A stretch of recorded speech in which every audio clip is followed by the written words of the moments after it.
நல்ல தகப்பனே, எங்கள் சர்வ வல்லமையுள்ள எங்கள் ஆண்டவரே, இந்த அருமையான நேரத்திற்காக உமக்கு ஸ்தோத்திரம். கிருபையுள்ள கரத்தில் எங்களை தாழ்த்துகிறோம்.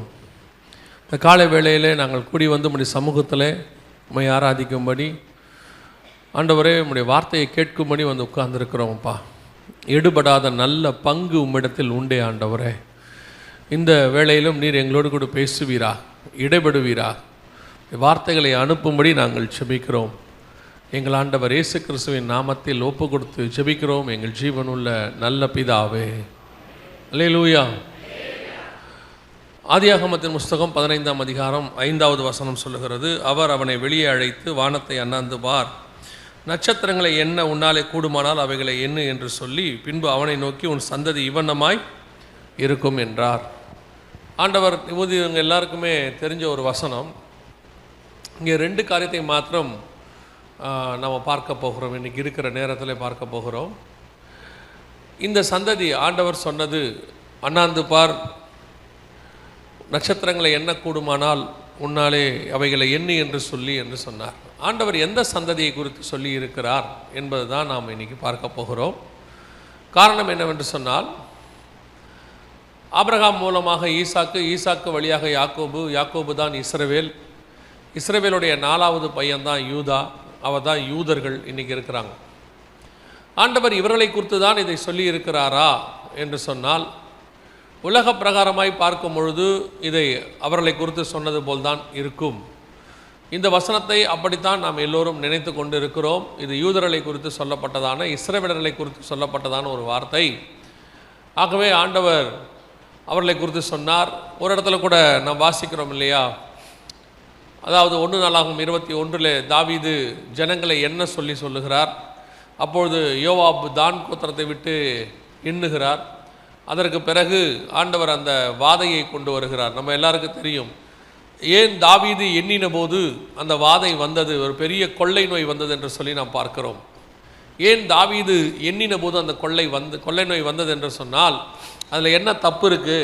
இன்றைக்கி பார்த்தீங்கன்னா உலக பிரகாரமாக ஒரு மக்கள் தொகை கணக்கெடுப்பு என்று ஒன்று இருக்கிறது. உலகம் முழுக்க மக்கள் தொகை கணக்கெடுப்பு எல்லா நாடும் நடத்துகிறது, எல்லா மாநிலமும் நடத்துகிறது. இன்றைக்கி அது ஒரு அறிவுபூர்வமான காரியமாய் பார்க்கப்படுகிறது. இப்போ நம்ம மக்கள் தொகை கணக்கெடுப்பை நடத்தக்கூடாது, அப்படிலாம் நடத்தாது. ஏன்னா ஆண்டவர் சொல்லியிருக்கிறாரு, வானத்தின் நட்சத்திரங்களைப் போல.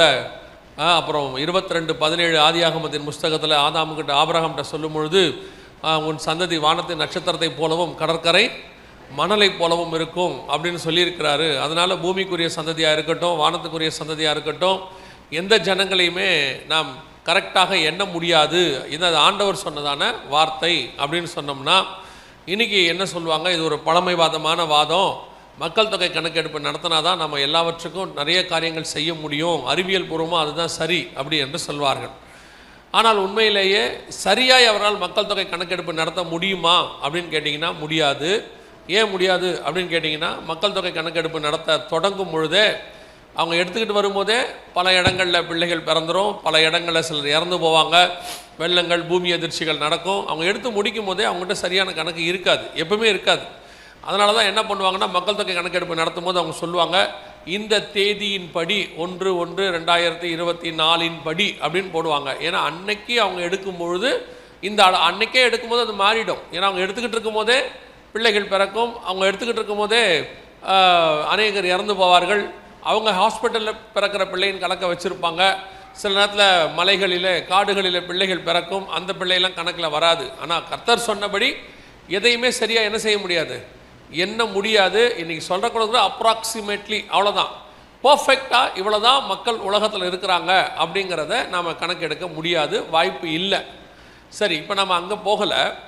இப்போ ஆண்டவர் ஆபிரகாமுக்கு சொல்லுகிறார், உன் சந்ததியை எண்ணக்கூடுமானால் எண்ணு, உன் சந்ததி அப்படி இருக்கும், வானத்து நட்சத்திரத்தை போல இருக்கும் அப்படின்னு சொன்னார். தாவீது எண்ணி பார்க்கிறார் 1 நாளாகமத்தில். அதுவும் கரெக்டாக இருக்கும், வசனம் அழகாக சொல்லும், தாவீதை சாத்தான் ஏவினான் அப்படின்னு ஒரு வார்த்தை இருக்கும். ஏன் சாத்தான் ஏவுறான்னா, கர்த்தர் எப்பொழுது ஒரு காரியத்தை நமக்கு சொல்லுகிறாரோ அதுக்கு ஆப்போசிட்டாக செய்ய வைக்கிறது தான் பிசாசுடைய வேலை. ஆண்டவர் பழம் சாப்பிடாத அப்படின்னா சாப்பிட சொல்லுவாங்க, அவ்வளோதான். ஆண்டவர் அவங்களை மகிமையின் சரீரத்தோடு கூட படைச்சிருக்கும் போது, இல்லை நீங்கள் நிர்வாணி அப்படின்னு சொல்லுவான். சரி நாங்கள் நிர்வாணின்னு அவங்க ட்ரெஸ்ஸு போட்டால் இப்போ இல்லை ட்ரெஸ்ஸு எவ்வளோக்கு எவ்வளோ குறைவாக இருக்குதோ அதான் ஃபேஷன் அப்படின்னு இப்போ சொல்லுவான். கர்த்தர் என்ன செய்கிறாரோ அதுக்கு ஆப்போசிட்டாக செய்கிறது தான் பிசாசுடைய வேலை. இங்கேயும் அப்படி தான். ஆண்டவர் உன் சந்ததியை எண்ண முடியாது அப்படின்னு சொன்னால், இப்போ தாவீதை வச்சே என்றான் அவன். சாத்தான் ஏவினான்னு இருக்குது. அப்போது எண்ணி பார்க்குறாங்க, யோவாப் ஒரு சந்ததியை விட்டுட்டு என்றாரு. அதனால் சரியான கணக்கு தாவீதுக்கு வராது. ஆனாலும் கர்த்தர் அவனை வாதித்தார், அந்த எருசலேமை வாதித்தார் என்று சொல்லி பார்க்கிறோம்.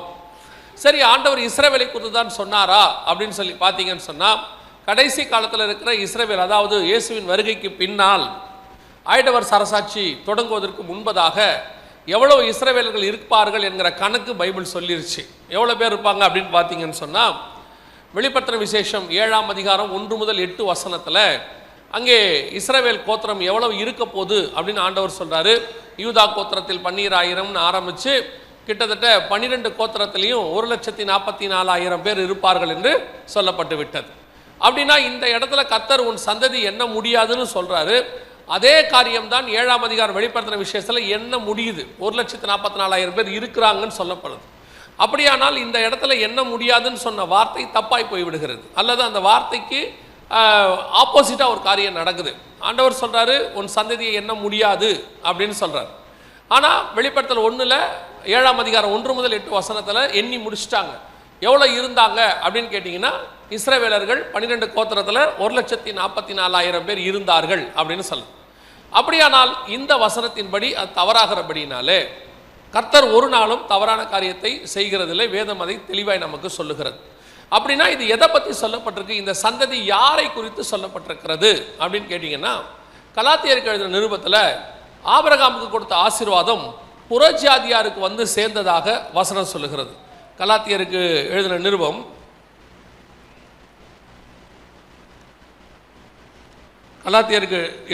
3ஆம் அதிகாரம் 14வது வசனத்தை வாசி.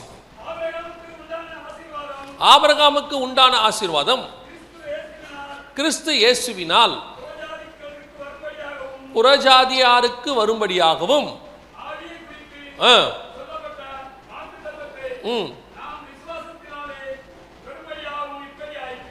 நாம் விசுவாசத்தினாலே பெரும்படியாகவும் இப்படி ஆயிற்று. அப்படின்னா ஆபிரகாமுக்கு உண்டான ஆசீர்வாதம் புறஜாதியாராகிய நமக்கு இயேசு கிறிஸ்துவின் வழியாக வந்துவிட்டது என்று வசனம் சொல்லுகிறது.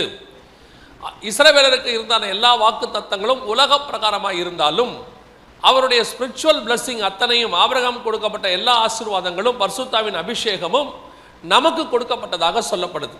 சரி, இப்போ இந்த பர்டிகுலர் 15:5 அங்கே வேதம் சொல்லுது இல்லையா, 15:5 அதில் தெளிவாக வசனம் சொல்லுது, நீ என்ன கூடுமானால் என்ன, உன் சந்ததி வானத்தின் நட்சத்திரத்தை போல இருக்கும். அப்போனா இந்த சந்ததி யாரை குறித்து சொல்லப்பட்டிருக்கிறது அப்படின்னா, இது உங்களையும் என்னையும் குறித்து சொல்லப்பட்டிருக்கிறது.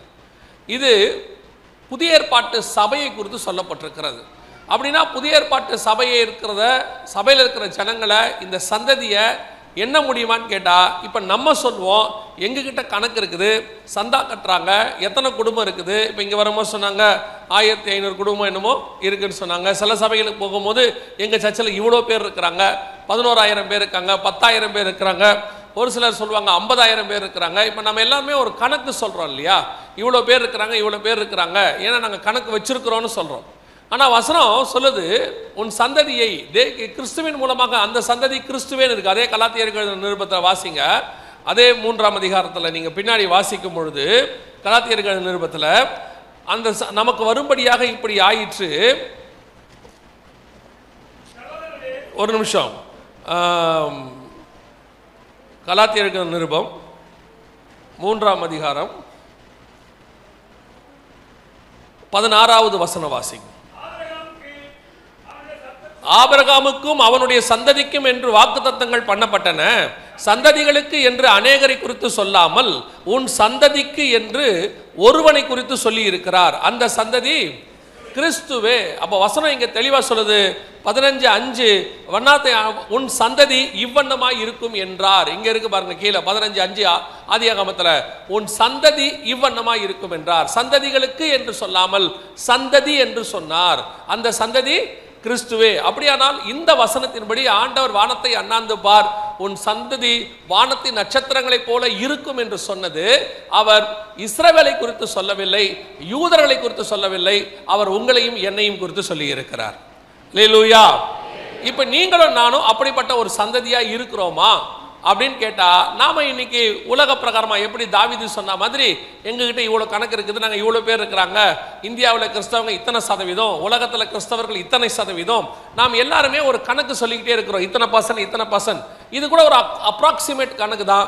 யாருக்கிட்டையும் சரியான கணக்கு இருக்காது, இருக்கவும் முடியாது.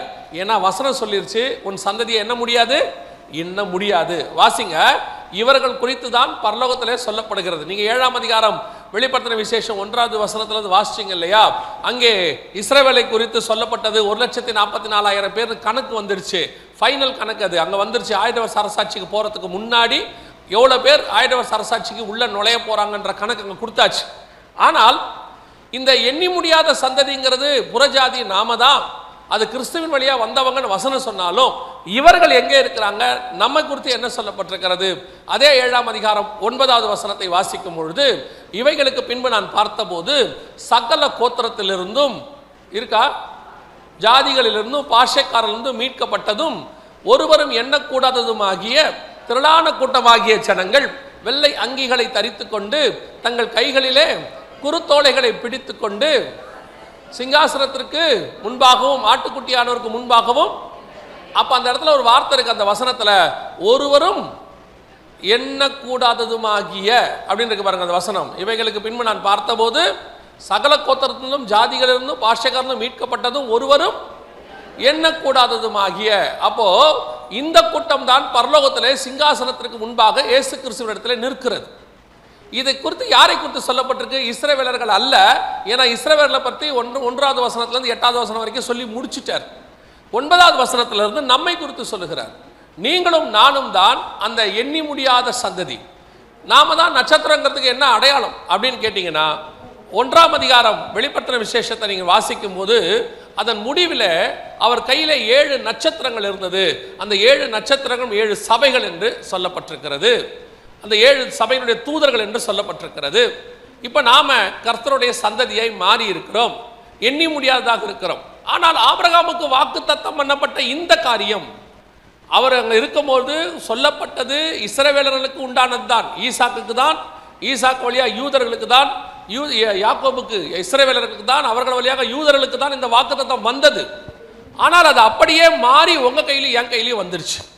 அவங்களுக்கு கொடுக்கப்பட்டது இப்ப யாருக்கிட்ட வந்துருச்சு?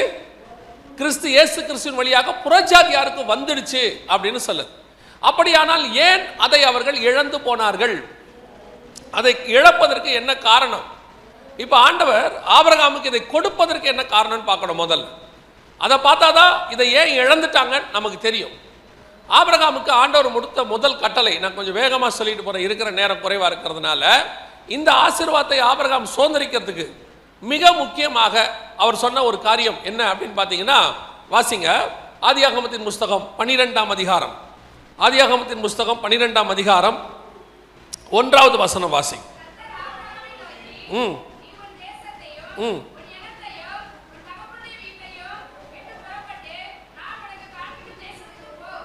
நான் உனக்கு காண்பிக்கும் தேசத்திற்கு 4வது வசனம். நல்ல தெளிவா இருக்கு. கர்த்தர் ஒரு ஆசீர்வாதத்தை கொடுப்பதற்கு முன்பதாக அவர்களுக்கு ஒரு கட்டளையை நியமிக்கிறார். இந்த கடைசி காலத்துல ஆசீர்வாதத்தை மாத்திரம் எடுத்துக்கிற சந்ததி தான் நீங்களும் நானும். வாக்கு தத்தம்ங்கிற பேர்ல ஆசீர்வாதமான வசனங்களை மட்டும்தான் மாற்றி வச்சிருப்போம், வேற எதையுமே நாம மாட்ட மாட்டோம். நம்மை பொறுத்த வரைக்கும் சிலர்லாம் பார்த்தீங்கன்னா அந்த வாக்கு தத்த வசனத்தை முன்னாடியும் விட்டுருவாங்க, பின்னாடியும் விட்டுருவாங்க, அதை மட்டும் எடுத்துப்பாங்க. எல்லா வீட்டுக்கு போய் பாருங்க, நானே உன் பரிகாரியாகிய கர்த்தர்னு இருக்கும், அவ்வளோதான் இருக்கும் போர்டில், அதை மட்டும் தான் மாட்டியிருப்பாங்க. ஆனால் வியாதி வீடு ஃபுல்லாக இருக்கும். அதில் பார்த்தீங்கன்னா வியாதி எல்லார் வீட்லையும் இருக்கும், அந்த போர்டு மாட்டியிருப்பாங்க, நானே உன் பரிகாரிய கர்த்தர். பார்த்துக்கிட்டே சுகர் மாத்திரையை போடுவாங்க. அந்த வாக்கு தத்துவத்துக்கு அவங்களுக்கு என்ன இல்லை, சம்பந்தம் இல்லை. ஆனால் இருக்கு பாருங்க, நானே உன் பரிகாரிய கர்த்தர்னு. அதோட அர்த்தம் என்னன்னா, அந்த நானே உன் பரிகாரிய கர்த்தருக்கு முன்னாடி இன்னொரு 4 லைன் இருக்கு. அந்த 4 லைனை விட்டுட்டு பரிகாரிய கர்த்தரை எடுத்துக்கிட்டாங்க இவங்க. அந்த 4 லைன் என்ன சொல்லுது? நீ என் கற்பனைகளையும் என் நியமங்களையும் நான் உனக்கு சொன்னவைகளையும் கை கொண்டால் எகிப்தியரின் மேல் வந்த வாதையை உன்மேல் வர பண்ணேன், நானே உன் பரிகாரியாகிய கர்த்தர். கற்பனையை விட்டாச்சு, கை கொள்றதை விட்டாச்சு, நியமங்களை விட்டாச்சு. ஆனால் பரிகாரியாகிய கர்த்தராக இருக்கணும், ஆசீர்வாதம் மட்டும் இருக்கணும். உங்களுக்கு ஏற்ற மாதிரி கடைசி காலத்தில் அவர்கள் தங்களுடைய சுய இச்சைகளுக்கு ஏற்ற மாதிரி போதகர்களை தெரிந்து கொள்வார்கள்னு இருக்கு. உங்களுக்கு ஏற்ற மாதிரி கடைசி காலத்தில் ஊழியக்காரங்களும் வந்துட்டாங்க. அதுவும் முன்னாடி டிவியில் வருவாங்க, இப்போ யூடியூப் எல்லாத்துலேயும் வராங்க, ஃபேஸ்புக்கு, ட்விட்டர் எல்லாத்துலேயும் வராங்க. இப்போ இவங்கெல்லாம் என்ன பண்ணுறாங்க? உங்களுக்கு ஏற்ற மாதிரியே தான் பிரசங்கம். நீங்கள் கவலைப்படாதிருங்கள், எப்படி இருந்தாலும் கர்த்தர் உங்களை ஆசீர்வதிப்பார். எங்கே இருக்கு அப்படி? அங்கே எப்படி இருக்கு? நீங்கள் வட்டிக்கு விடுவீங்க, ஆனால் ஆசீர்வதிப்பார். நீங்கள் கள்ளத்தராசு பண்ணுவீங்க, கர்த்தர் உங்களை ஆசீர்வதிப்பார். அக்கா தங்கச்சை ஏமாற்றி கேஸ் போட்டு இடம் வாங்குவீங்க, கர்த்தர் உங்களை ஆசீர்வதிப்பார். யாருக்கும் தெரியாமல் கெட்ட வார்த்தை பேசுவீங்க, கர்த்தர் உங்களை ஆசீர்வதிப்பார். ஊர் உலகத்தில் புறஜாதியார் செய்யாதது கூட நீங்கள் செய்வீங்க, கர்த்தர் உங்களை ஆசீர்வதிப்பார். எப்படி ஆசீர்வதிப்பார்? இது என்ன கான்செப்ட்னே தெரில. உங்களுக்கு சொல்ல வேண்டிய விஷயத்த சொல்லாமல் அது எப்படி இருக்குன்னு கேட்டிங்கன்னா, நீங்கள் இப்போ இந்த கிரேஸ் டாக்டரின் அல்லது ப்ராஸ்பரிட்டி டாக்டரின் ஒரு குரூப் வந்திருக்கு. அது என்ன சொல்லி கொடுக்குது? நீ அறிக்கை பண்ணு, கர்த்தர் உனக்கு தருவார். நீ அறிக்கை பண்ணு, கர்த்தர் தருவார். அறிக்கை பண்ணால் மட்டும் எப்படி கர்த்தர் தருவார்? நீங்கள் வேணால் முதல்ல அதை உங்கள் வீட்டில் ட்ரை பண்ணி பாருங்கள். உங்கள் பையன்கிட்ட டெய்லி சொல்லிடுங்க, தம்பி நான் 100 எடுப்பேன், ஒரு நாளைக்கு 1 மணி நேரம் சொல்லு, விசுவாசத்தோட சொல்லு. என்ன செய்ய? நீ நல்ல ஜபத்தோட சொல்லு, ஆண்டவர் உனக்கு 100 கொடுப்பார். உங்களுக்கே தெரியும் தரமாட்டார்னு. டெய்லி 1 மணி நேரம் 100 எடுப்பார்ன்ட்டு அவன் 100 எடுத்துருவானா? அதுக்கு என்ன செய்யணும்? முதல்ல படிக்கணும், அப்புறம் எக்ஸாம் ஹாலுக்கு போகணும், எக்ஸாம்னு ஒன்று எழுதணும்ல. இவ்வளோ வேலையை செஞ்சா தானே அந்த 100 கொடுப்பாரு. அதையும் கொடுக்கறது கிருபை தான், நாங்கள் இல்லைன்னு சொல்லலை. அதுக்குன்னு படிக்க வேணாம், ஒன்றும் செய்ய வேண்டாம். இதே தான் இப்போ உங்களுக்கு ஆவிக்குரிய வாழ்க்கையில் கொண்டு வந்து கொடுத்துட்டாங்க. நீங்கள் உங்கள் இஷ்டப்படி டிவி பார்ப்பீங்க, இஷ்டப்படி சீரியல் பார்ப்பீங்க, இஷ்டப்படி ஜாலியாக இருப்பீங்க, கல்யாணம் பண்ணுவீங்க, எல்லாம் பண்ணுவீங்க. ஆனால் ஆசீர்வாதம் மட்டும் கரெக்டாக வந்துடணும். அது உங்களுக்கு உபதேசமாக மாறிடுச்சு.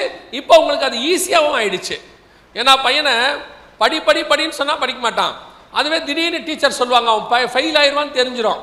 அதனால் அந்த டீச்சர் பாவம் இவனை பாஸ் பண்ணி விடுவோன்ட்டு இம்பார்ட்டன்ட் கொஸ்டின் ஒன்று கொடுப்பாங்க, வட்டம் போட்டு கொடுப்பாங்க. ஒரு லெசன்லேயும் ஒரு 4 கொஸ்டின். இப்போ இவனுக்கு என்னவா இருக்கும்?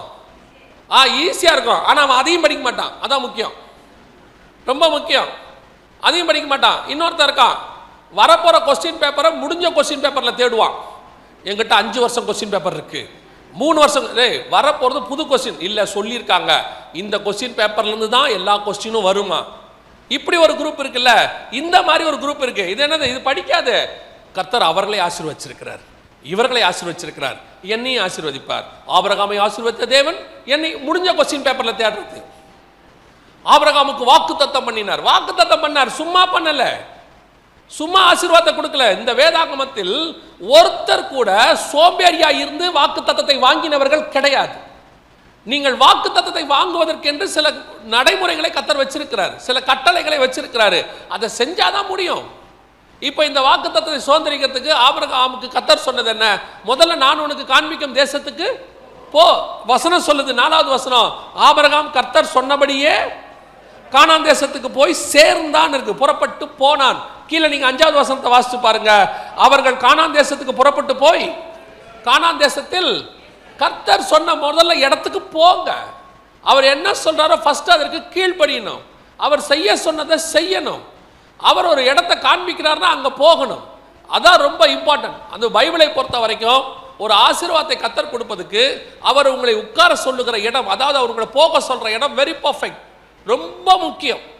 நீங்க இந்த இடத்தை ரொம்ப நம்ம கான்சன்ட்ரேட் பண்ண மாட்டோம். நம்மளை பொறுத்த வரைக்கும் கர்த்தர் எங்க இருந்தாலும் ஆசீர்வதிப்பார், கர்த்தர் எங்க இருந்தாலும் ஆசீர்வதிப்பார். ஆனா எங்க இருக்கணும்னு அவர் சொல்லுவார், அங்கிருந்து ஆசீர்வதிப்பார்.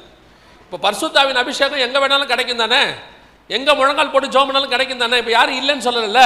ஆனால் பரிசுத்தாவி உள்ளே வருவதற்கு ஆண்டவர் தெளிவா சொன்னாரு, பரிசுத்தாவி உங்களிடத்தில் வருகிற வரைக்கும் எங்கே காத்திருங்கள், எருசலேமில் போய் காத்திருங்கள். ஏன் எருசலேமில் காத்திருக்க சொல்லணும்? நீங்க புறப்பட்டு ஆளாளுக்கு 4 பக்கமும் போங்க, நான் போற இடத்துக்கு பரிசுத்தாவியை அனுப்பி வைக்கிறேன்னு சொல்லலாம்ல. சில ஆசீர்வாதங்களை பெற்றுக்கொள்வதற்கு கர்த்தர் சொல்லுகிற இடத்தில் இருக்க வேண்டியது அவசியம். யூ மஸ்ட் பீ தேர். ஆனால் இன்னைக்கு கர்த்தர் உங்களுக்கு குறித்த இடத்தில் இருக்கிறீர்களா, சொல்ற காரியத்தை செய்கிறீர்களா, அந்த இடத்துல பர்டிகுலர் பிளேஸ் யோசிச்சு பாருங்க. கர்த்தர் சொன்ன அந்த கானான் தேசத்துக்கு அவன் புறப்பட்டு போனான், கானான் தேசத்துக்கு போய் சேர்ந்தான் இருக்கு. இதே ஆபிரகாம் கிட்ட இன்னொரு பழக்கம் இருந்துச்சு. ஏன்னா அதை உங்களுக்கு மென்ஷன் பண்ணி சொல்றேன்னா, நீங்க 11ஆம் அதிகாரம் ஆதியாகமத்தின் புஸ்தகம் 31வது வசனத்தை வாசிங்க பார்ப்போம்.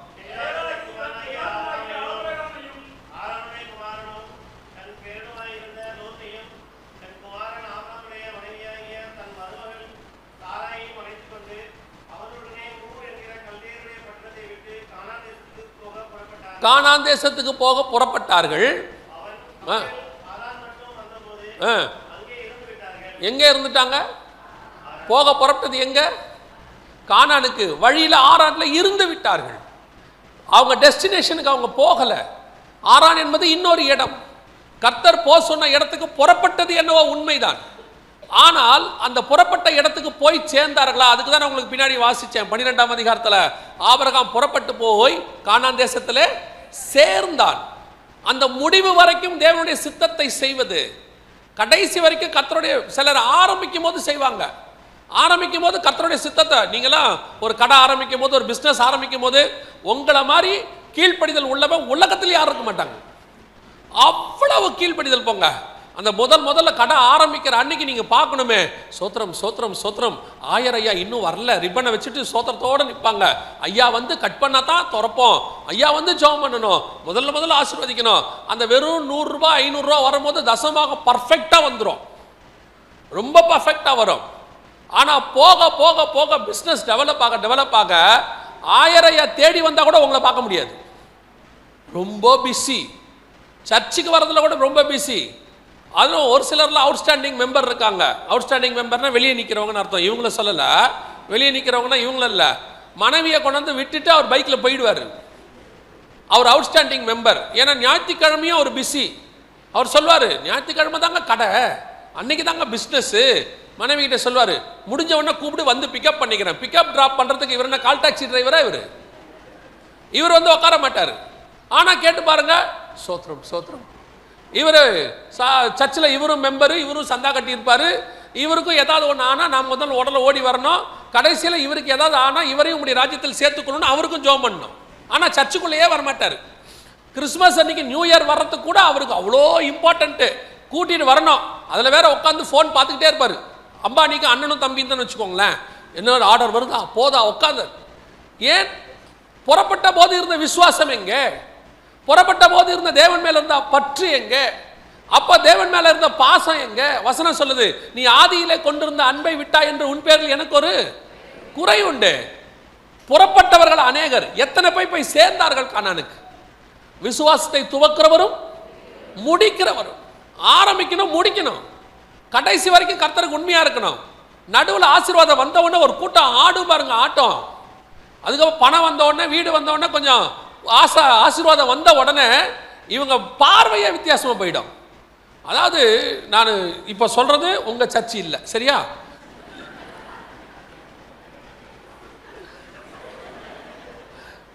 உங்களுக்கே தெரிஞ்சு போச்சா? இல்லை, பல நேரத்தில் நான் அவங்க நினச்சிக்கிறாங்க நான் அவங்கள சொல்கிறதே இல்லை. ஏன்னா அவங்க சர்ச் பற்றி எனக்கு தெரியாது. நான் வந்ததே நேற்று சாயங்காலம் தான் வந்தேன், மதியானத்துக்கு மேலே தான் வந்தேன், ஈவினிங் கூட்டம். அதனால் உங்களை பற்றி எனக்கு எதுவுமே தெரியாது. நான் பேசுறது எல்லாமே தாராவிக்கு வெளியே. ஒருவேளை அது உங்களை சொல்கிற மாதிரி இருந்தால் நீங்கள் தான். சில ஆட்கள் பாருங்க, அந்த ஒரு ஆரம்பத்தில் ஆண்டவருக்குள்ளே வரும்போது இருக்கிற தாழ்மை, அந்த பேச்சில் இருக்கிற தாழ்மை, அவங்கக்கிட்ட இருக்கக்கூடியதான அந்த பொறுமை எதுவும் அப்படியே சபைக்குள்ளே வந்து கொஞ்சம் வளர்ந்து எதுலையோ ஒரு போஸ்டிங்லேயோ எதுலையோ ஒன்று வந்து கொஞ்சம் ஆண்டவர் ஒரு செயின் கீன் கொடுத்துட்டாருன்னா அவர் மேல் பட்டனை திறந்துட்டு தான் வருவார். மேல் பட்டனை போடவே மாட்டார். பார்த்துருக்கீங்களா? அந்த செயினை விட்டு என்ன யாரும் வரலையா? அவர் ஆரம்பத்தில் நீங்கள் சர்ச்சுக்கு வரும்போது பார்க்கணுமே, ஐயா ஐயா ஐயா பாரு. அதுக்கப்புறம் ஒரு 10 வருஷம் கழிச்சு பார்க்கணுமே, இவர் சபையில் வளர்ந்துட்டாராம். எதில் வளர்ந்தாரு? இதில் வளர்ந்துருக்காரு. அவர் ஆவியில் வளரல. நல்லா கவனிச்சு கொள்ளுங்க.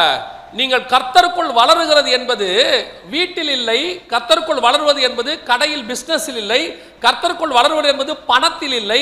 கர்த்தருக்குள் வளருவது என்பது உங்கள் நகையிலோ சரீரத்திலோ இல்லை. கர்த்தருக்குள் வளருவது என்பது ஆவியில. உங்களுக்குள் இருக்கிற ஆவிக்குரிய சுபாவம் வளரணும். நிறைய பேர் நடுவுலயே அவுட்டு, போய் சேரவே இல்லை. பெருமை, அந்த பெருமை ஆரம்பத்தில் எந்த பெருமையும் கிடையாது. ஆனால் போக போக போக எல்லா பெருமையும் வந்துடும். படிப்பு பெருமை, பசங்க படிச்சுட்டா இவருக்கு பெருமை ஆயிடுது. அங்கே சர்ச்சிலேயே நம்ம பையன் தான் நல்லா படிச்சிருக்கான். எவ்வளவு? 10வது. 10வது படிச்சது உங்கள் பையன் படித்தது உங்களுக்கு பெருமை தான், சந்தோஷம்தான். அதை எடுத்துக்கிட்டு அப்படியே அடுத்தவனை மதிக்கிறது இல்லை, அடுத்தவங்ககிட்ட ஒரு தாழ்மை கிடையாது. கொஞ்சம் வளர்ந்துட்ட உடனே நிறைய கூட்டம் ஆறான்லேயே தங்கிடுது, அவங்களுடைய டெஸ்டினேஷனுக்கு போகிறதே இல்லை, நடுவுலையே விட்டு போகிறாங்க. ஒரு படிப்பில் ஒரு பெருமை இருக்குது, ஒரு அந்தஸ்தில் பெருமை இருக்குது, ஊரில் வீடு வாங்கிட்டாங்கன்னா இங்கே பெருமை. ஊரில் நல்ல ஒரு 10 ஏக்கரில் என்ன, இப்போ 10 ஏக்கரில் வாங்கினா என்ன, 10,000 ஏக்கரில் வாங்கினா என்ன, 6க்கு 4 தான் முடிவு. சார் 10 ஏக்கர் வாங்கியிருக்காருன்னு கையை தனியாக வெட்டி 4 ஏக்கர்லையும் காலை தனியாக வெட்டி 4 ஏக்கர்லையும் புதைக்க போகிறாங்க.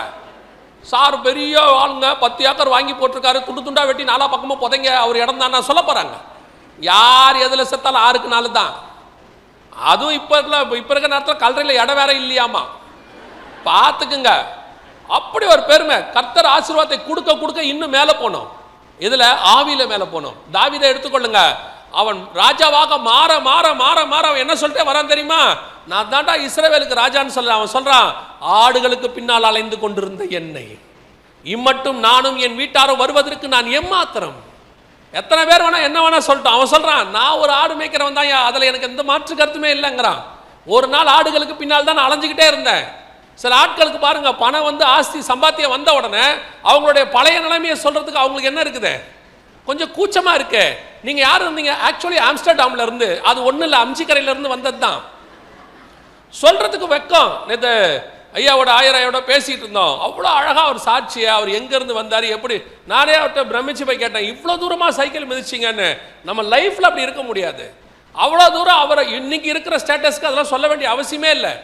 எத்தனையோ உலக பிரகாரம் ஆட்களை போய் பாருங்க, நடிகர்கள் பாருங்க, அரசியல்வாதி பாருங்க, அவன் தாழ்மையாக பேசுகிறான். இங்கே பாருங்க, கேட்டு பாருங்க, ஒரு படிப்பு படிச்சுட்டா, ஒரு வீடு வாங்கிட்டா, கொஞ்சம் சொத்து வந்துட்டா, ஒரே பெருமை. எல்லா பெருமையும் இருக்கு. படிப்பு பெருமை இருக்கு, அந்தஸ்து பெருமை இருக்கு, ஆஸ்தி பெருமை இருக்கு, ஜாதி பெருமை இருக்கு. ஒரு காலத்துல எந்த ஜாதினே பார்க்காம தான் கர்த்தர் ரட்சித்தார். அதுதான் இருந்துச்சு, தாழ்மை இருந்துச்சு. கொஞ்சம் பணம் வந்து எல்லாம் வந்த உடனே அந்த பெருமையை தலைக்கு மேல வந்துடுது. நல்லா தெரிஞ்சுக்கொள்ளுங்க, ஓட்டம் நடுவில் முடிஞ்சிருச்சு, கதை தொலைஞ்சிச்சு. முடிவு பரியந்தம் நிலை நிற்கிறவனே ரட்சிக்கப்படுவான்னு வசனம் சொல்லுது. ஆபிரகாம் புறப்பட்டவன் கானானுக்கு போய் சேர்ந்தான். ஒரு காலத்தில் நடுவில் நின்னவன் தான் அவனும். ஆரானில இருந்து விட்டார்கள். கர்த்தர் இப்ப சொல்றாரு, புறப்பட்டு போ, நான் காண்பிக்கும் தேசத்துக்கு. நீ பாதியில உட்காராத. ஏன் தெரியுமா, இந்த இங்க உட்கார்ந்துருக்கீங்களே, இந்த நான் சொல்றது சர்ச்சுக்குள்ள இல்லை, இந்த உலகத்துல எது மேல நீங்க உட்கார்ந்தாலும், படிப்பு மேல உட்கார்ந்தாலும், அந்தஸ்து மேல உட்கார்ந்தாலும், அல்லது வேற எது மேல உட்கார்ந்தாலும், இது நிரந்தரமானது இல்லை. ஒரு நாள் அது போய்விடும். ஒரு நாள் அந்த கதை முடிஞ்சிடும். அவ்வளவுதான், இது ஃபினிஷ். அது உங்களுக்கு நல்லாவும் தெரியும். 70 பலத்தின் மிகுதினால் 80. இப்போ அதுவும் இல்லை, கொரோனாக்கு அப்புறம் அதுவும் குறைஞ்சி போச்சு. எப்படி எதுவும் கன்ஃபார்ம் இல்லை. 40-45க்கு மேலே நம்ம கொஞ்சம் வெயிட் பண்ண வேண்டிய நாளுக்கு வந்துட்டோம். இப்போலாம் 45க்கு மேலேயே சடன் அட்டாக் வந்தா, கார்டியாக் அரெஸ்ட்டுங்கிற என்னென்னவோ சொல்கிறாங்க. நம்ம பெரிய ஆச்சரியம் என்னென்னா, கொரோனாவில் 70-80 இருக்கிற பாட்டியெல்லாம் போயிடுன்னு பார்த்தா அது நின்றுச்சு. 30-40 போயிடுச்சு. அதில் ஒரு அம்மா சொல்லுது, இது போகும்னு பார்த்தா இது இருந்து இது போச்சே அப்படின்றாங்க. என்ன செய்ய முடியும்? எப்போ யார் என்ன போகிறாங்க நமக்கு தெரிய மாட்டேங்குது. அதனால நாம் முடிவு பரியந்தம் ஓடுறது கர்த்தரோட கரத்தில் தான் இருக்கிறது. அல்லேலூயா. கடைசியாய் இந்த நான் இருக்கிற நேரத்தில் இன்னும் ஒரு 10 நிமிஷம் இருக்குது, நான் முடிச்சிடுறேன். இப்போ அந்த 15ஆம் அதிகாரத்தில் ஆண்டவர் அவனை பார்த்து ஒரு ஆசீர்வாதம் சொன்னார் இல்லை, அந்த ஆசீர்வாதம் ரொம்ப முக்கியம். அதுதான் நம்ம ஆரம்பித்தோம். 15:5 வாசிங்க பார்ப்போம்.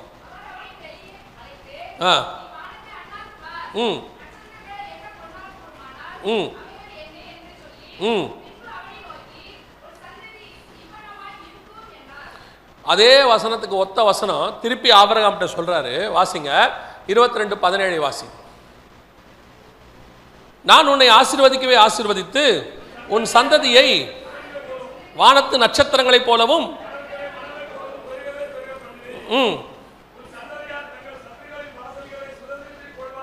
இதே காரியத்தை 15 சொன்னவர் 22 சொல்றார். 15 சொல்லும் போது அவன் கானானுக்கு வந்து சேர்ந்தான். கானானுக்கு வந்தவொடனே சொல்றாரு, உன் சந்ததி வானத்து நட்சத்திரத்தை போல இருக்கும். இப்போ அதை சுதந்திரிக்கிறதுக்கு அவன் பண்ண முதல் வேலை, கர்த்தர் சொன்ன இடத்துக்கு வந்துட்டான். இப்போ அடுத்து ரொம்ப முக்கியமான இடம், கானானுக்குள்ள அவன் என்ன பண்ணாங்கிறதா ரொம்ப முக்கியம். 22ஆம் அதிகாரத்தில் அவன் ஒன்று செய்கிறான். வாசிங்க 22ஆம் அதிகாரம் 3வது வசனத்தை வாசிங்க.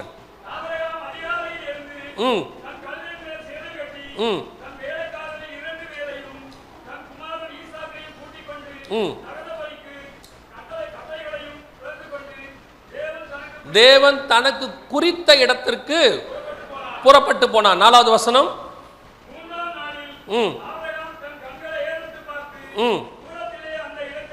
அந்த இடத்தை கண்டான். 9வது வசனம். அதான் ரொம்ப இம்பார்ட்டன்ட். திருப்பி சொன்ன பாருங்க. திருப்பி கர்த்தர் ஒரு பர்டிகுலர் பிளேஸை நியமிக்கிறார். Particular place. கானானுக்கு போன்னு சொன்னாரு, வந்துட்டான். இப்போ கானானுக்குள்ள ஒரு பர்டிகுலர் பிளேஸை ஆண்டவர் குறிக்கிறார். வசனம் சொல்லுது 3ல தேவன் தனக்கு குறித்த இடத்திற்கு புறப்பட்டு போனான். 4 சொல்லுது தூரத்தில் அந்த இடத்தை கண்டான்.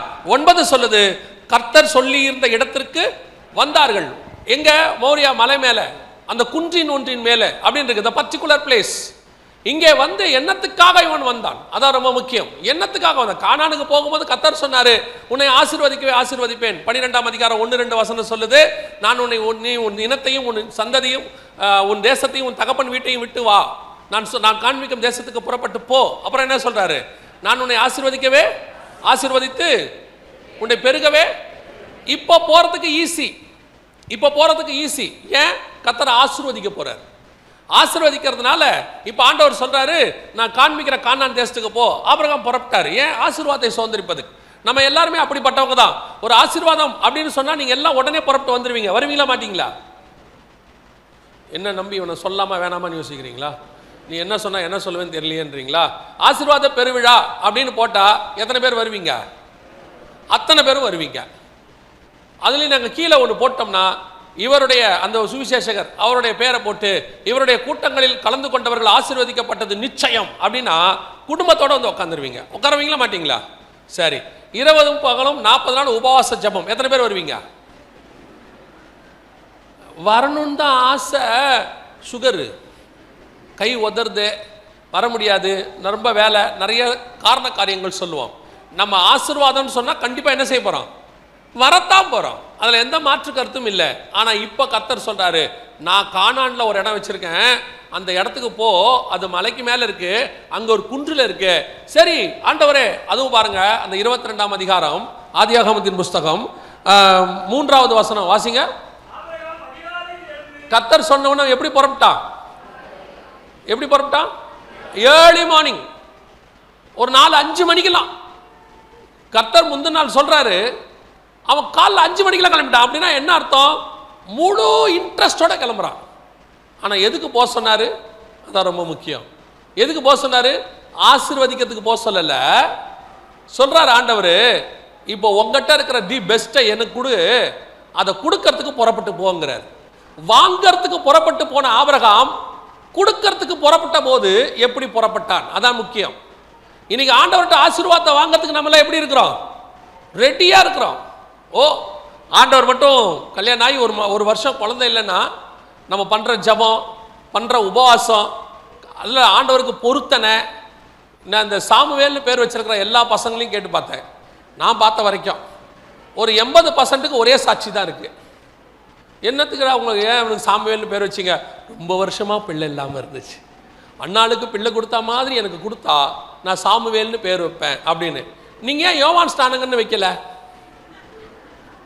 அந்த அம்மாவுக்கும் ரொம்ப நாள் பிள்ளை இல்லாமல் தானே இருந்துச்சு. ஏன் நீங்க யோவான் ஸ்நானகன் வைக்கல? ஐயோ, அது பிள்ளை வனாந்தரத்தில் இருந்துச்சு, இது பிள்ளை கூட உட்காந்து கொயர்ல இருந்து அப்புறம் நாளைக்கு அதுவே பாஸ்டா மாறிடும். ஏலியை தள்ளி விட்டு அவன் வந்துட்டான் மேலே. அவன் தள்ளி விடல, ஆண்டவர் தள்ளி விட்டார், அவன் வந்துட்டான். சரி, இருக்கிற சர்ச்சிலேயே அவனும் பாஸ்ட் ஆகிட்டான், நல்லா தானே இருக்கும். சாமுவேலுக்கு பின்னாடி இப்படி ஒரு சரித்திரம் இருக்கான்னு கேட்குறீங்களா? இருக்கும். நிறைய பேர் சாமுவேலுக்கு பின்னாடி இப்படி ஒரு காரணம் வச்சிருக்காங்க. ஏன் சாமுவேல்னா அவங்க ஒரு காரணம் வச்சிருக்காங்க. இப்போ யோசிச்சு பாருங்க, சாமுவேல் மாதிரி தானே பிள்ளை உங்களுக்கு கொடுத்தாரு. நீங்க அந்த முதல் பார்ட்டை மட்டும் எடுத்துக்கிட்டீங்க தானே சந்தோஷமா? கர்த்தர் கொடுத்தார், நான் 2 நாள் ஜெபம் பண்ணேன், அண்ணாளுக்கு கொடுத்த மாதிரி எனக்கு கொடுத்தாரு. சரி, அண்ணாள் அடுத்து கர்த்தருக்கு கொடுத்தாங்கல்ல, சாமுவேல கொடுத்தாங்களா இல்லையா? அது அண்ணாள், நான் இல்லை. வாங்குற வரைக்கும் தான் நான் அண்ணாள், வாங்கின பிறகு என்னாலோ. வாங்கும் போது நானே பிள்ளை இல்லாமல் இருந்து ஒன்று கொடுத்து அவசரம்னா நீ கொடுத்தா நான் திருப்பி கொடுத்துறேன் உங்களுக்கு. ஆண்டவர் பார்த்தா, நிஜமாவா திருப்பி தருவேன்? கன்ஃபார்மாக திருப்பி தரேன். சரி, ஓகே, கொடுத்துட்டாங்க அந்த அம்மா. உங்களுக்கும் அதை நம்பி தான் கொடுத்தாரு. நீங்களும் அப்படி தானே கேட்டீங்க. அண்ணாளை போல கேட்கிறேன் ஆண்டவர், கண்ணீரோடு கூட கேட்கிறேன் ஆண்டவர், ஒரு பிள்ளையை கொடுத்தால் சாமுவேலை கொடுத்தது போல நானும் சாமுவேல்னு பேர் வைப்பேன். வச்சிங்களா? கொடுத்தீங்களா? திருப்பி வைக்க மாட்டீங்க. கூட பின்னாடி வேற ஒரு பேர் வச்சு அந்த பேருக்கு வாழ்ந்துருவீங்க. எல்லா வயலுக்கும் பாதி தான் சாமன் இருக்கும், மீதி பார்த்தீங்கன்னா கூட வேற ஒன்று இருக்கும். அந்த பேரை வச்சுக்கிட்டு அந்த பேருக்கு ஏற்ற மாதிரி பிள்ளையை வத்துப்போம். எத்தனை பேர் திருப்பி தரோம்? எத்தனை பேர் திருப்பி தருவோம் பிள்ளைக்கு? இன்னைக்கு நான் சொல்ற பிள்ளைங்கிறது ஒரு உதாரணம். கர்த்தர்கிட்ட இருந்து ஆசீர்வாதத்தை வாங்குவதற்கு எனக்கு இருக்கிற அந்த வேகம், அதுக்கான ஒரு பிரதிஷ்டை, அதற்கான ஒரு ஜெபம், அதற்கான ஒரு தியாகம் எவ்வளோ இருக்கு, சாக்ரிஃபைஸ் இருக்கு. ஆனால் திருப்பி கர்த்தருக்கு கொடுப்பதற்கு இருக்குதா?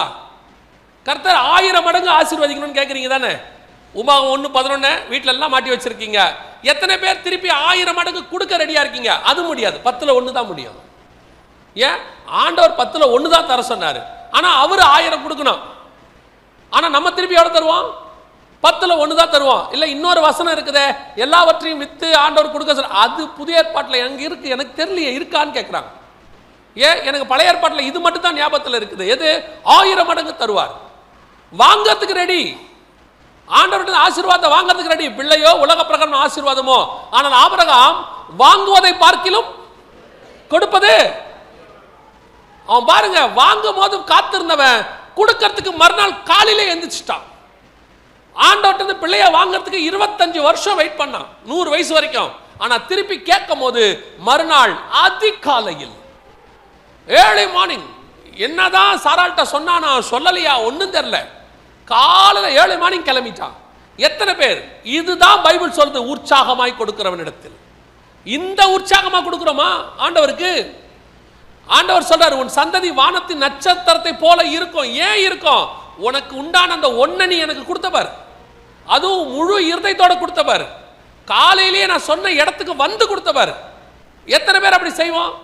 சிலருக்கு ஆஃபரிங் கொடுக்கறதுனா வர வச்சு கொடுக்கறதுல ஒரு பெருமை இருக்குது. கொடுக்கறதுனா, பாஸ்டர் நாளை காலைல 10 மணிக்கு வீட்டுக்கு வரீங்களா?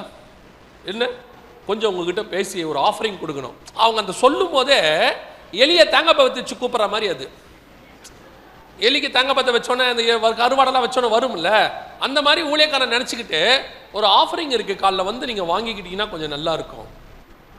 ஆபிரகாம் ஆஃபரிங்கை வந்து வாங்கிக்க சொல்லலை, அவன் போய் கொடுத்தான்.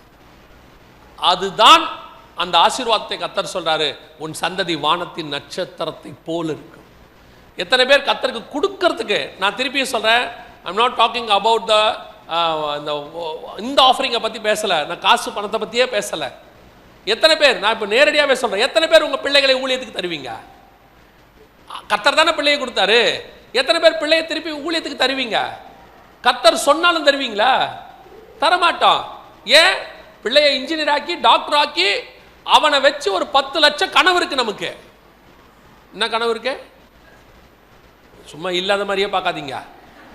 டேய், எங்க அப்பா உங்க அப்பாவுக்கு கொடுத்ததை நான் உன்னை வச்சு தாண்டா வாங்கணும். எங்க அப்பா 100 போட்டாரு, இவரு 150 போடையே ஆகணும். என்ன சொல்றீங்க? பையனை இன்ஜினியருக்கு படிக்க வச்சிருக்கோம். ஒரு காரு, ஒரு வீடு, ஒரு 50, ஒரு 75, திருநெல்வேலி பக்கம் 100 கொடுக்காங்க. நான் வேணான்ட்டு தான் இந்த பக்கம் வந்தேன். சொன்னீங்கன்னா நாகர்கோயில் பக்கம் 150க்கு ரெடியா இருக்கு. அவன் மனுஷனா மாடா? தெரியாம தான் கேட்கிறேன். கனவு, அப்படி ஒரு கனவு இருக்கு.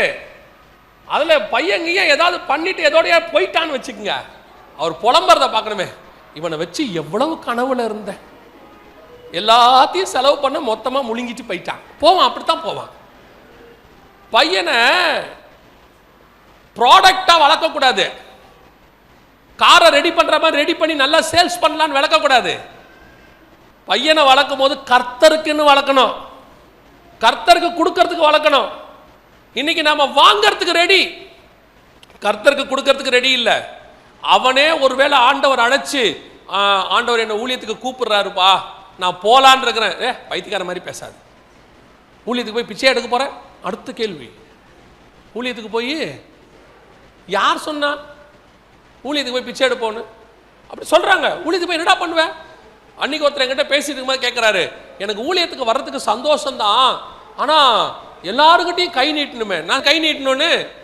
நீ வேர்ல்ட்லி கவர்மெண்ட்டுக்கு வேலை பார்க்குற, நான் ஹெவன்லி கவர்மெண்ட்டுக்கு வேலை பார்க்குறேன். வேர்ல்ட்லி கவர்மெண்ட் உன்னை வேலையை விட்டு தூக்கினாலும் தூக்கும், ஹெவன்லி கவர்மெண்ட் ஒரு நாளும் உன் வேலையை விட்டு தூக்காது. இவங்க என்ன செய்வாங்க? வேர்ல்ட்லி கவர்மெண்ட் தெரியுமா, உலகத்து வேலைக்கு போனீங்கன்னா அவன் ஒரு சம்பளம் ஃபிக்ஸ் பண்ணுவான், அந்த சம்பளத்துக்கு உங்க வாழ்க்கையை நீங்க அமைச்சுக்கணும். ஆனா ஹெவன்லி கவர்மெண்ட் உங்க வாழ்க்கைக்கு என்ன தேவையோ அதை ஃபிக்ஸ் பண்ணி கொடுக்கும். ஊழியக்காரன்னா அவ்வளோ கேவலம். இப்ப ஒரு பொண்ணுக்கு மாப்பிள்ளை சொன்னாங்க, பார்த்தோன்னே அவர் ஒரு ஊழியத்தில் இருக்கிறாருன்னு அந்த அம்மா சொல்றாங்க, நல்லதுதான் பாஸ்டர், ஒரு நல்ல பையனா இருந்தா சொல்லுங்க. வேற ஏதாவது ஒரு ஏன் இவன் என்ன கெட்ட பையனா? கெட்ட பையன் இல்லை. அவங்கள பொறுத்த வரைக்கும் மாசம் 1.5 லட்சம் சம்பளம் வந்துச்சுன்னா நல்ல பையன். ஏன்னா லைஃப் சேஃப். மாசம் 1.5 லட்சம் வரும்னு நம்பாதிய. 50,000 பேரை வேலையை விட்டு தூக்கிட்டான் பெரிய பெரிய கம்பெனிக்காரன். எத்தனையோ கம்பெனி வேலை இல்லாம சுத்தி தெரியுது. இப்பவும் சொல்றேன், கர்த்தர் கரத்தில் விழுவோமாகில் கர்த்தர் பாதுகாத்துக் கொள்ள வல்லமை உள்ளவராக இருக்கிறார். கர்த்தருக்கு கொடுக்கறதுல அவ்வளவு வாஞ்சியா இருக்கணும். நான் திருப்பியும் சொல்றேன், உங்க பிள்ளைகளை உங்களை ஆண்டவருக்கு எவ்வளவு கேள சர்வாங்க தகன பலின்னு இருக்குல்ல, புதிய ஏற்பாட்டில் இருக்கு, நம்மை ஜீவாதார பலியாய் கொடுப்பதே புத்தியுள்ள ஆராதனைன்னு இருக்க. இன்னைக்கு நாம நம்மளை கொடுக்க ரெடியா இல்ல. தேவனிடத்துல வாங்குற அளவுக்கு இருக்கிற இன்ட்ரெஸ்ட் தேவனுக்கு கொடுக்கறதுல இல்ல. ஓய் ஆண்டவர் சமூகத்தில் ஒப்படைக்கணும். அவன் தன் ஒரே பேரான குமாரனை, நேசகுமாரனை, ஏக சுதனை, வசனம் சொல்லுது, அவன் கொண்டு போய் கொடுத்தான். இப்ப கர்த்தர் சொல்றாரு, அவனை எனக்கு தந்த இல்ல, ஒன்னே ஒண்ணுதானே கொடுத்த, இப்ப நான் திருப்பி தருவேன் உனக்கு, ஆனா அதை உன்னால எண்ணவே முடியாது என்று சொல்லுகிறார். வசனம் சொல்லுது. அப்பதான் ஆண்டவர் அதை சொல்றாரு 22:17, உன் சந்ததி வானத்தின் நட்சத்திரத்தை போலவும் கடற்கரை மணல். எப்ப சொல்றாரு? நான் கேட்ட உனக்குன்னு இருந்த ஒண்ணு நீ எனக்கு கொடுத்தல்ல, இப்ப நான் திருப்பி தருவேன் பாரு, அது எப்படி இருக்குமா, நீ என்ன கூடாததாக இருக்கும். கடைசியாய் சொல்லி முடிக்கிறேன். பிதாவாகிய தேவன் தம்முடைய ஒரே பேரான குமாரனை தந்தருளினார். ஒரே ஒருத்தரை கொடுத்தாரு. இன்னைக்கு அவருக்கு என்ன முடியாத திரளான கூட்டமாகிய ஜனங்கள் வெள்ளை அங்கிகளை தரித்து கொண்டு சிங்காசனத்திற்கு முன்பாக நிற்பதற்கு ரெடி ஆயிடுச்சு. அவர் கொடுத்தது ஒரே குமாரன், திருப்பி பெற்றுக்கொண்டது எண்ணி முடியாத கூட்டம். ஆபிரகாம் கொடுத்தது ஒரே நேசகுமாரன், திருப்பி பெற்றுக்கொண்டது எண்ண முடியாத வானத்தின் நட்சத்திரமும் கடற்கரை மணலும். அதே தேவன் தான் உங்களுக்கு சொல்றாரு, அவர் எங்க போக சொல்றாரோ, எங்க நிக்க சொல்றாரோ, என்ன கொடுக்க சொல்றாரோ அந்த இடத்துக்கு போங்க, அங்க நில்லுங்க, அதை கொடுங்க. 1000 மடங்கு அல்ல, எண்ணி முடியாத அளவுக்கு கர்த்தர் திருப்பி கொடுக்க வல்லமை உள்ளவராக இருக்கிறார். அல்லேலூயா. நீங்க வச்சிருக்கிற கொஞ்சத்தை இதெல்லாம் கொடுக்க முடியாது, எங்கிட்ட இருக்கிறது ஒன்னே ஒண்ணு, கண்ணே கண்ணு. ஆண்டவர் சொல்வாரு, கடைசி வரைக்கும் இந்த ஒன்னே ஒண்ணு கண்ணே கண்ணு தான் உன் லைஃப். அந்த ஒன்னே ஒண்ணு கண்ணே கண்ணை எனக்கு கொடுத்து பாரு, திருப்பி நான் கொடுக்கும் போது உன்னால் எண்ணி முடியாததாக இருக்கும். ஆமென். நாம் ஜெபம் பண்ண போகிறோம். எல்லாம் இருக்கிற இடத்துல கண்களை மூடுவோமா? நம்ம அத்தனை பேரும். Thank you Jesus. நன்றி ஆவியானவரே. கோடான கோடி ஸ்தோத்திரங்கள், துதிகளை ஏறெடுக்கிறோம் அப்பா. ஆண்டவரே, நீர் எங்களுடைய கொடுத்த அழைப்பு மேன்மையானது. எங்களுக்கு எத்தனையோ பேருக்கு கிடைக்காத அழைப்பை ஆபிரகாமுக்கு கொடுத்தீங்கப்பா. ஆண்டவரே, அதே போல தான் இந்த உலகத்தில் உள்ளவைகள் எத்தனையோ கோடி ஜனங்கள் இருந்தாலும் அவர்களில் நீர் எங்களை தெரிந்து கொண்ட தயவுக்காக உமக்கு நன்றி. எங்களை அழைத்து உள்ளே கொண்டு வந்து உட்கார வச்சிருக்கிறீங்க. நீர் அழைத்து கொண்டு வந்ததுக்கு ஒரு முகாந்தரம் இருக்கு. தேவனாகிய கர்த்தர் இவர்களை எண்ணி முடியாத அளவுக்கு ஆசீர்வதிக்க விரும்புகிறீர். அதற்கான குவாலிஃபிகேஷனை, அதற்கான சாக்ரிஃபைஸை நாங்கள் பண்ண கர்த்தர் எங்களுக்கு சொல்லி கொடுங்க. ஆபிரகாம் சொன்ன இடத்திற்கு, சொன்ன தேசத்துக்கு போனான், குறித்த இடத்திற்கு வந்தான். அந்த இடத்துல தங்கிட்ட இருந்த ஒன்னே ஒன்னை அவன் மனப்பூர்வமாய் அதிகாலையில் எழும்பி கொண்டு வந்து கொடுத்தான். தேவனாகிய கர்த்தர் அவன் எதிர்பார்க்காத அளவுக்கு எண்ணி முடியாத சந்ததிகளை திருப்பி கொடுத்து ஆசீர்வதித்தீர். அதே போல இங்க இருக்கிற ஒவ்வொருத்தரையும் கர்த்தர் ஆசீர்வதிப்பீராக, இருதயங்களை திறப்பீராக, கர்த்தர் பேசுவீராக, குறைவில்லாதபடி நடத்துவீராக. உடைய மகிமையுள்ள கரத்தில் எங்களை தாழ்த்துகிறோம். எங்கள் ஆண்டவர் இயேசு கிறிஸ்துவின் நாமத்தில் ஒப்பு கொடுத்து ஜெபிக்கிறோம் எங்கள் ஜீவனுள்ள நல்ல பிதாவே.